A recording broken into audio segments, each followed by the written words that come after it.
This is your news source evening bulletin for today, Tuesday, the 18th day of March in the year 2025. I'm Gordon Mosley reporting, and here is what we're tracking tonight. Days after the Region 9 Chairman Brian Allicock and interest groups voiced their concern and objected to the granting of a license for mining to be done in the North Rupununi village of Aranaputa, the Ministry of Natural Resources has suspended the license, which had been granted to a foreign company. Minister of Natural Resources Vikram Bharat traveled to the community this midday and held discussions with the concerned residents and the regional officials. During the meeting, the minister announced the decision that the license which had been granted to Sol Nascente Incorporated has been suspended. Regional Chairman Brian Allicock welcomed the decision to suspend the mining license. He had complained that there was no environmental impact assessment or environmental and social impact assessment done ahead of the mining agreement that was signed between the company and the Aranaputa Neighborhood Democratic Council. The regional chairman was present at the meeting earlier today with the Minister of Natural Resources. Speaking to News Source this evening, Mr. Allicock said the suspension should be final, since the effects of mining could have been devastating for several communities in the North Rupununi. We can't destroy something we worked for many years to preserve the wetlands of the Rupununi. Because where they plan to mine is actually the headwaters of certain creeks, and the fishes come up there to spawn. And the water doesn't tell you how high it will come. So, regardless of what they say, the water will cover there and take away all the pollutants from there to the river. And you'll have about 6,000 residents who are going to suffer. So, yes. Minister pronounced on it to suspend the mining license for the moment. Mr. Allicock stated that there should be no mining in the area and the suspension should forever remain in place. We asked for it to be suspended completely. Yeah, because I asked the president to stop it. And the Region 9 chairman further said village councils and neighborhood democratic councils should be cautious when entering agreements and should involve the communities. Even though they said they did consultation, only with a few people, not the entire 14 communities of the North, which would be affected. When the agreement was signed 2 weeks ago, the signing was witnessed by Minister of Amerindian Affairs, Pauline Sukai, who was on a visit to the community at the time. Details about the foreign company and the mining operations it planned to undertake were very sketchy, and many residents and community leaders voiced their concerns. In a statement today, non-profit group Visit Rupununi expressed deep concern about the mining plan and stated that mining of that nature has no place anywhere in the Rupununi. More news coming up in just a moment. It all starts with one. Maybe it's one look. You know the one, or one touch, even one word. I can start with one step, or one promise, one thrill, one first time, one deep breath, one leap of faith, one day to remember, or one night to forget. One moment, so many stories that make up one crazy, average, everyday, fabulous life. We get one life. Just one. Make your move. It all starts with one.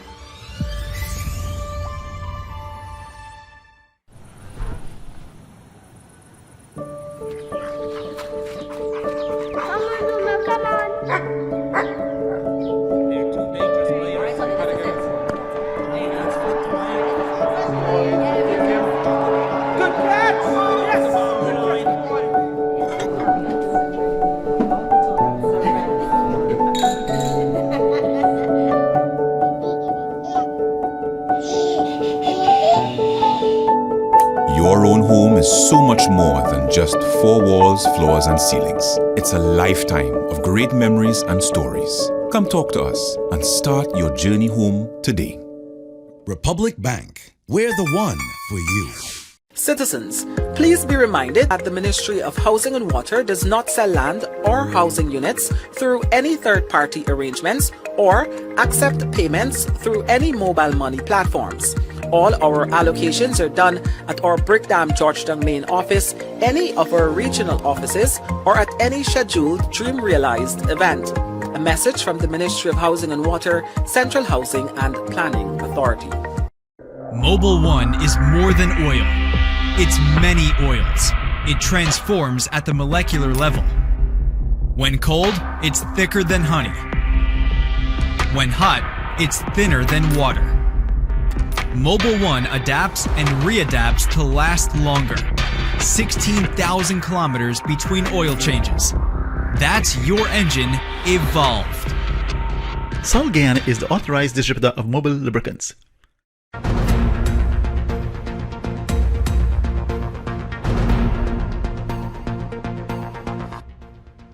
Welcome back. Well, this morning, President Irfan Ali was up early and he scolded contractors executing several projects on the east bank of the Marara for not having a 24-hour work schedule in place to meet their deadlines. The president noted that there will be no extensions on the projects. Just before the break of dawn, President Irfan Ali visited the project, which is expected to connect roads in the vicinity of the new Demerara River Bridge, and expressed his displeasure at the state and pace of works.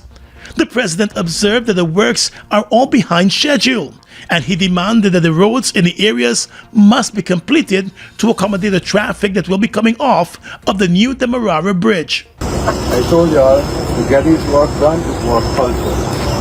These contracts are awarded on the condition that you can work around the clock to get them completed. Noting that residents are already inconvenienced by many of the ongoing roadworks, the president said contractors must ensure that works are completed at a pace to ensure that the inconveniences are not extended. This project is not being extended 1 day beyond the time. Right? And y'all attitude and y'all work ethics is what will ensure this project complete on time. Look, I told y'all I will hear. The chief engineer is Meanwhile, at a visit to the site of the new Demerara River Bridge, the president expressed satisfaction with the pace of work there. With that project scheduled for completion by the end of this year, President Ali expressed confidence that the new bridge will bring much needed relief to residents of Region 3. On a separate issue, the president also expressed his frustration over the parking of big trucks by contractors on the major roadways, urging the police to ensure that the matter is rectified. He said trucks should not be allowed to park along those roadways that attract heavy traffic. Well, the government of St. Vincent and the Grenadines announced today that its prime minister and the interlocutor of the Argyle Declaration between Guyana and Venezuela, Dr. Ralph Gonsalves, had traveled to Venezuela to meet with Venezuelan President Nicolas Maduro on the tensions with Guyana over the border controversy. In its statement, the government of St. Vincent said that Dr. Gonsalves was expected to meet with Mr. Maduro today after traveling to Venezuela last evening. The statement also said that Dr. Gonsalves spoke with President Irfan Ali on Monday, urging calm and restraint and for both parties to return to diplomacy. The statement said that the Prime Minister also cautioned that an escalation into open conflict could devastate both nations economically and socially and destabilize the entire Latin America and Caribbean region, potentially leaving the region with a humanitarian and refugee crisis. He advised both Guyana and Venezuela to resolve the matter so it does not lead to an open conflict. Tensions between Guyana and Venezuela escalated 2 weeks ago after an incursion by a Venezuelan Navy vessel in Guyana's waters. During that incursion, the military vessel sailed to the oil ships operating within Guyana's waters and questioned the captains via radio about their presence in the area, their activities, and the number of people on board. The officials on board the Venezuelan Navy vessel also falsely claimed that the oil ships were operating within Venezuelan waters. Guyana was forced to dispatch sea and aerial surveillance support, and the government of Guyana alerted the international community to the threatening incident. In an address to the nation hours after the incident 2 weeks ago, President Irfan Ali stated that the incident was a serious escalation by the Maduro regime. The US, the UK, CARICOM, the Commonwealth, and the OAS were quick in their condemnation of the Venezuelan government and its actions and their support for Guyana. Prime Minister Gonsalves, in a statement of his own, indicated that it is clear that the oil ships are operating within Guyana waters. However, he also said he believes tensions will remain between Guyana and Venezuela, even after the International Court of Justice hands down a ruling on the case before it that was filed by Guyana. That case is seeking to confirm the validity of the 1899 settlement of the border dispute. In December 2023, President Irfan Ali and the Venezuelan President Nicolas Maduro met in St. Vincent at the Argyle International Airport. Following the discussions between the two presidents, the Argyle Declaration was issued, stating that they will not threaten or use force against one another in any circumstances, including those that are consequential to any existing controversy between the two nations. In December 2023, the International Court of Justice also handed down provisional measures in the case before it, which essentially blocked Venezuela from taking any action that could change the current situation in the Essequibo region. In its unanimous decision handed down in The Hague, the court ordered that Venezuela refrains from taking any action which could modify the situation that currently prevails in the Essequibo, whereby Guyana administers and exercises control over the area.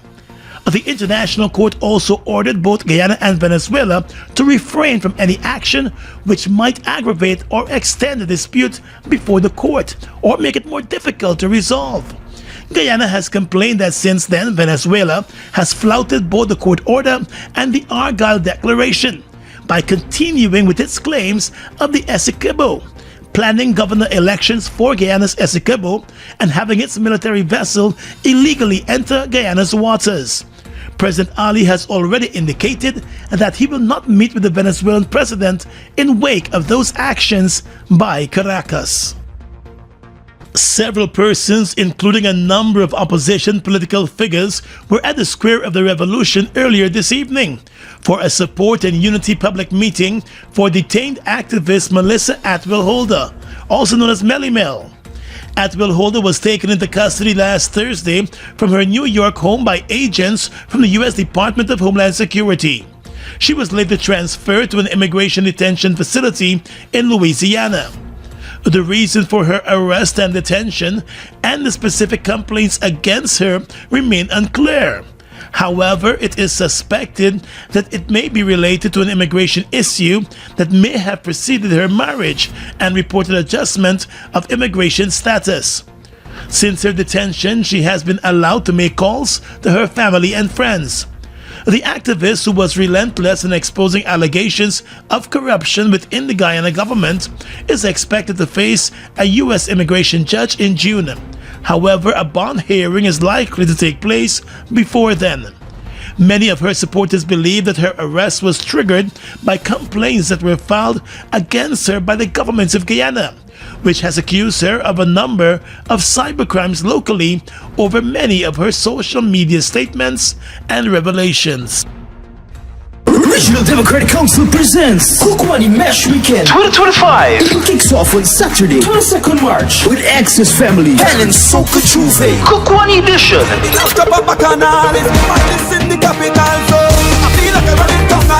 With a live performance by Lula Doll. Like talk to me needs them, talk to me needs them, talk to me needs them.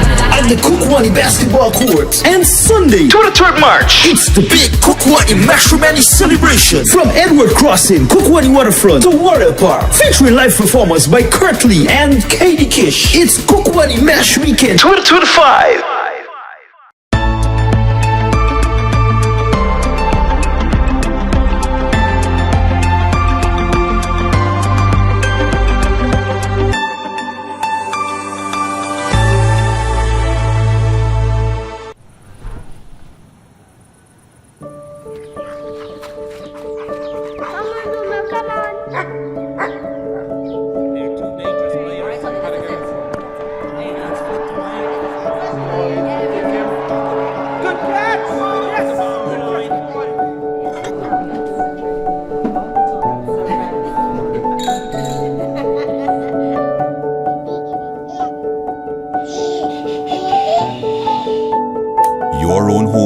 so much more than just four walls, floors, and ceilings. It's a lifetime of great memories and stories. Come talk to us and start your journey home today. Republic Bank, we're the one for you. Ready to up your game? Ready to up your game? Win big with over 60 epic prizes. A brand new PS5, Nintendo Switch, iPhone 16 Pro Max, Apple smartwatch, and the hottest earbuds from Apple and Samsung. Plus, we are giving away thousands in phone credit and a whole year supply of Buster or Turbo Energy drink. Here's how. Buy any Buster or Turbo Energy drink, find the code starting with BB and enter online or on WhatsApp. Visit us on Facebook or Instagram at Turbo_Caribbean or Buster Guyana for all the details. Don't just play. Up your game with Buster and Turbo Energy. Acting Chief Justice Roxanne George has ruled that the former Chief Executive Officer of the Central Housing and Planning Authority, Leland Saul, was wrongfully terminated by the Minister of Housing and Water, Colin Crowell, back in August of 2020, weeks after the PPP government took office. Saul, who had a 3-year contract with the Central Housing and Planning Authority from 2020 to 2023, was terminated with 1 month's notice. His firing forced him to approach the court seeking a judicial review. And through his attorney Darren Wade, he argued that his termination was unlawful and was in breach of his contract of employment. In her ruling, the Chief Justice stated that Mr. Saul's case reached the threshold for a judicial review, since, among other things, he was employed by the board of the Central Housing and Planning Authority and not the minister. She said it was the board's responsibility to terminate the CEO, and the minister had no authority to terminate the services of the Chief Executive Officer. The acting Chief Justice said if Saul's services were no longer needed, the minister could have advised the board to take action. She said the termination of Mr. Saul by the minister was outside of the minister's authority, and therefore the application to strike out Mr. Saul's application is refused, and his claim that the minister terminated him unlawfully has merit. The Chief Justice ordered that all monetary benefits which were entitled to Mr. Saul for the 29 months that he had remaining on his contract be paid to him. The Attorney General was also ordered to pay costs to Mr. Saul. In an invited comment, Saul welcomed the ruling of the court and said it justifies his position that he was wrongfully terminated. I am deeply gratified by the ruling of Chief Justice Madam Roxanne George, which has affirmed that my dismissal from the Central Housing and Planning Authority was wrongful. This judgment not only vindicates my position, but also reinforces the importance of fairness, due process, and the rule of law in our society. Meanwhile, the court ruled against an application brought by 3 former regional executive officers who were also fired by the government. The former REOs of Regions 2, 3, and 5 had also complained that their contracts were wrongfully terminated. The acting Chief Justice said there was nothing unlawful about the termination of the former REOs, particularly because it was in line with their contracts, where 1 month's notice is required. She said in the termination letters, none of the former REOs were accused of misconduct in office, which could have been a ground to challenge their termination. The judge noted that based on their contracts, both parties were required to give 1 month's notice when services were no longer required or when they were leaving the job. The former REOs were ordered to pay the state costs in the sum of $150,000 each.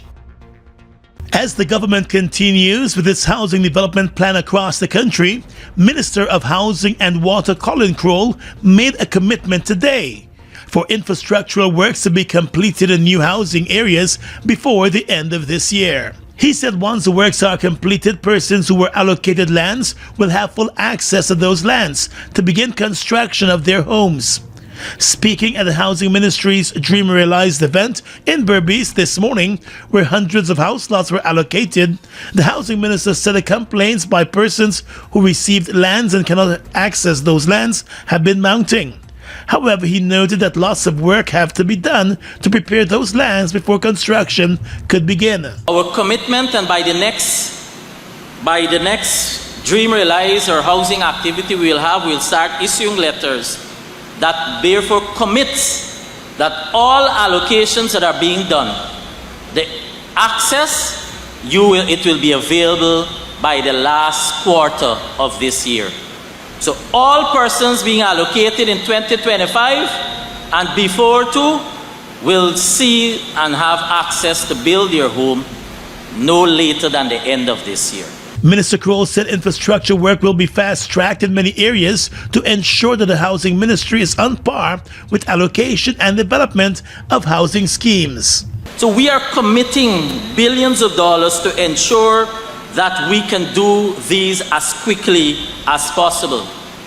And I said to you that we committed 50,000 house lots in this PPP 5-year, 10-year, first 5-year under President Ali.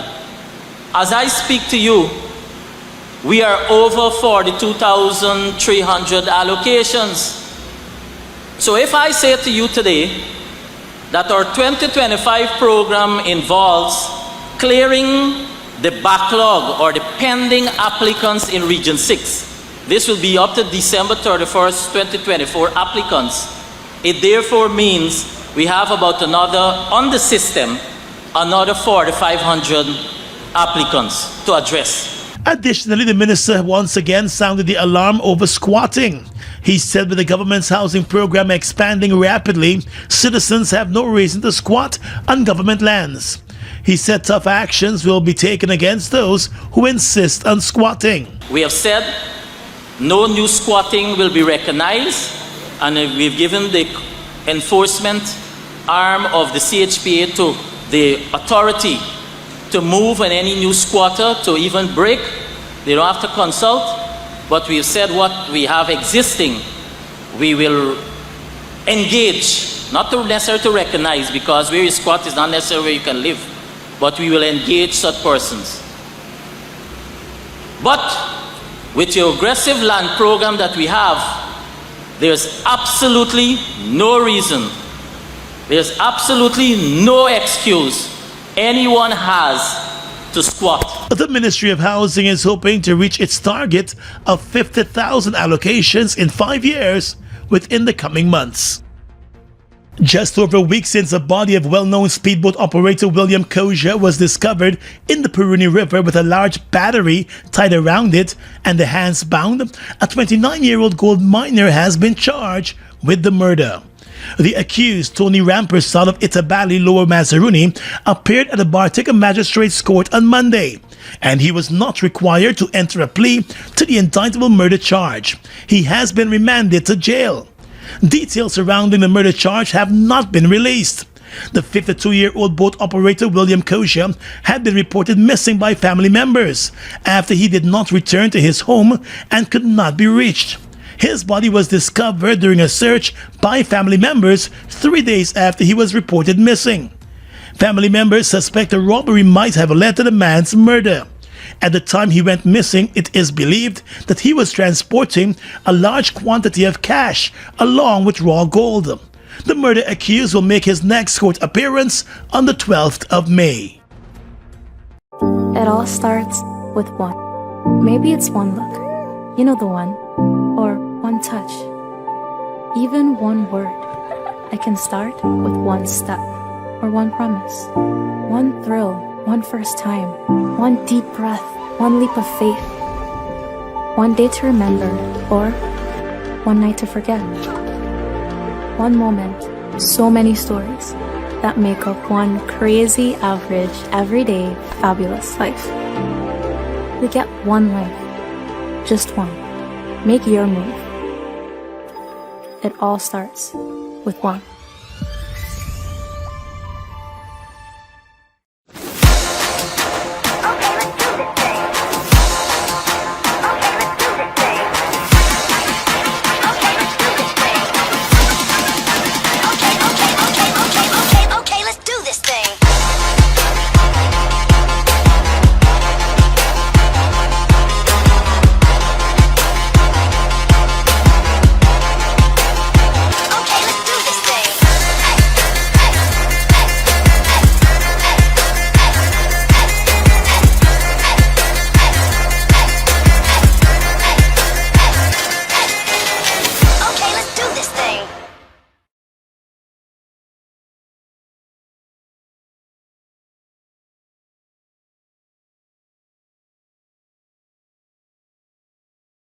Guyana's economy is rapidly transforming, and we're all part of it.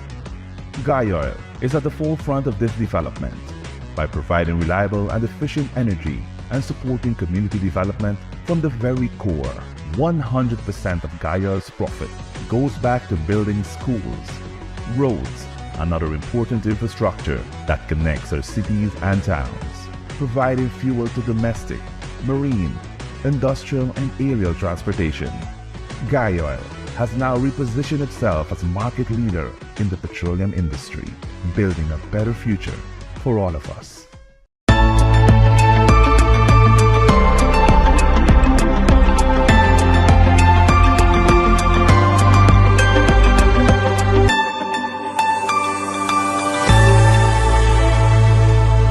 With your regional and international news tonight, I am Svetlana Marshall in the region.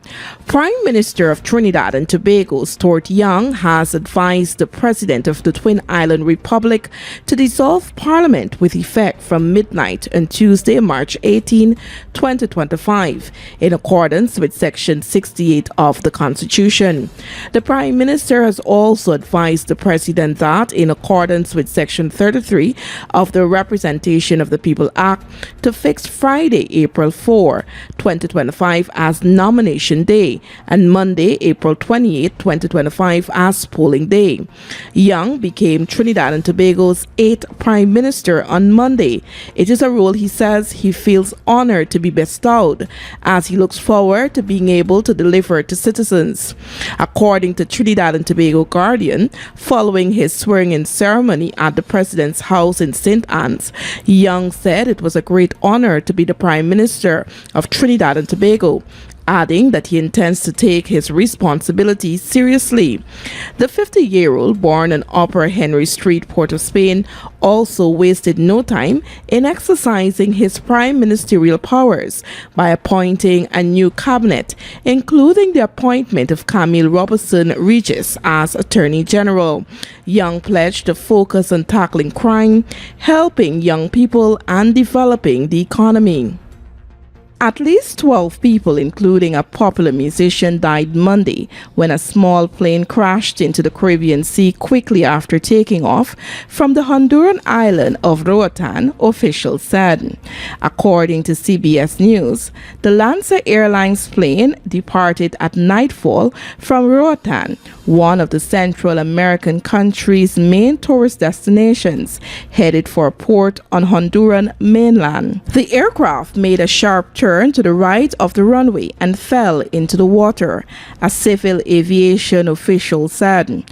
The fire department said 12 people were killed in the crash while 5 others were rescued. And finally tonight, international news. The UN Migration Agency said on Tuesday that unprecedented cuts in donor funding this year will force it to scale back or shut down projects around the world, resulting in a severe impact on migrants and affecting over 6,000 staff. According to Reuters, the International Organization for Migration said that it expected funding to be reduced by a record 30% this year, after a major decrease in U.S.-funded projects worldwide after President Donald Trump announced an overhaul of aid funding. This would mean scaling back or ending projects affecting over 6,000 staff worldwide and over 250 staff in its Geneva headquarters, IOM said, without giving a full breakdown or details of the project's hit. The reduction in funding has severe impacts on vulnerable migrant communities, exacerbating humanitarian crises and undermining vital support systems for displaced populations, IOM said in a statement. A record 123 million people are displaced around the world by conflict, climate change, and disasters. IOM seeks to ensure humane and orderly migration for them and intervenes where needed. And that's your News Source Evening Bulletin for tonight. I'm Svetlana Marshall, wishing you a pleasant evening.